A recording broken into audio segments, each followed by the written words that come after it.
అడక్కతిని రాలే నిటారుగా నిలబడి కొట్లాడి కాంగ్రెస్ పార్టీ కార్యకర్తలు జెండా మోస్తే మీరు అభిమానంతో గుండెల్లో పెట్టి చూసుకుంటే సోనియమ్మ మీద మల్లికార్జున ఖర్గే గారి నాయకత్వం మీద నమ్మకంతో ఇవాళ కాంగ్రెస్ పార్టీని గెలిపించారు 65 మంది శాసనసభ్యులు ఈరోజు ముఖ్యమంత్రిగా సిఎల్పి నాయకుడిగా మనల్ని ఎన్నుకుంటే మనం ఇవాళ ఉన్నాం.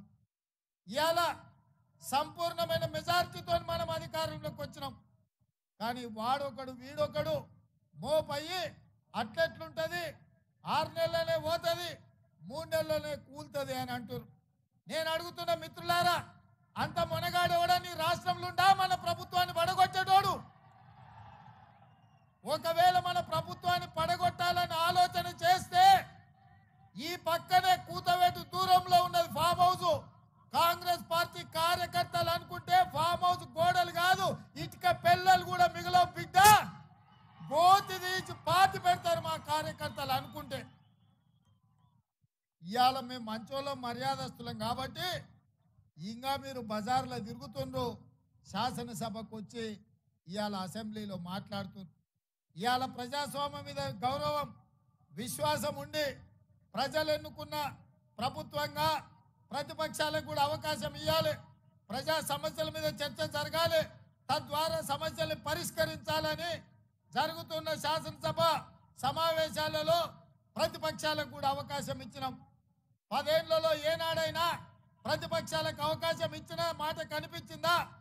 ఒక దళితుడు బట్టి విక్రమార్క గారు సిఎల్పి నాయకుడిగా ఉంటే 6 నెలలు కూడా ఉండనీయలే. డజన్ మంది ఎమ్మెల్యేలను చీల్చుకొని ఆ పదవి కూడా గుంజుకున్నారు. ఇవాళ పేదవాడు పదవిలో ఉంటే ఓర్వలేని మీరు ఇవాళ ఒక రైతు బిడ్డ, రైతు కుటుంబం నుంచి వచ్చిన నేను ఆ ముఖ్యమంత్రి కుర్చీలో కూర్చుంటే మీ కడుపు కాలుతుందా, మీ కళ్ళు మండుతున్నాయా అని నేను అడుగుతున్నా. ఒకవేళ మీ కడుపు కాలినా మీ కళ్ళు మండినా మీరు మమ్మల్ని ఏమైనా చేయాలని చూస్తే మా కార్యకర్తలు మీ కళ్ళల్లో కారం పెట్టి కొడతారని చెప్పి నేను ఈ సందర్భంగా చెప్పదలుచుకున్నా.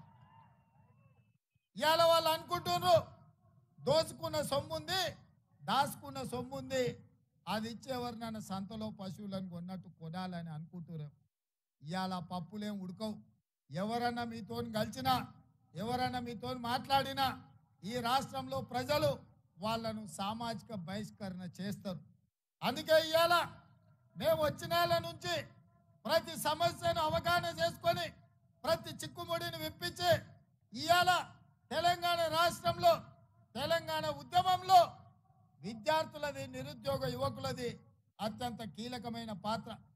తెలంగాణ ఉద్యమంలో ఉస్మానియా కాకతీయ యూనివర్సిటీల విద్యార్థులు ముందు బాగానే నిలబడి తెలంగాణ ఉద్యమాన్ని ముందుకు నడిపించి వందలాది మంది యువకులు ఆత్మత్యాగాలు చేసి ఈరోజు తెలంగాణ రాష్ట్రం సాధించుకున్నారు. మరి రాష్ట్రంలో 2 లక్షల ప్రభుత్వ ఉద్యోగ ఖాళీలు ఉంటే భర్తీ చేసిండా కేసీఆర్ అని నేను అడుగుతున్నా. 10 ఏళ్ళు వాళ్ళు చేయలే, 10 ఏళ్ళు వాళ్ళకి సోయి లేదు.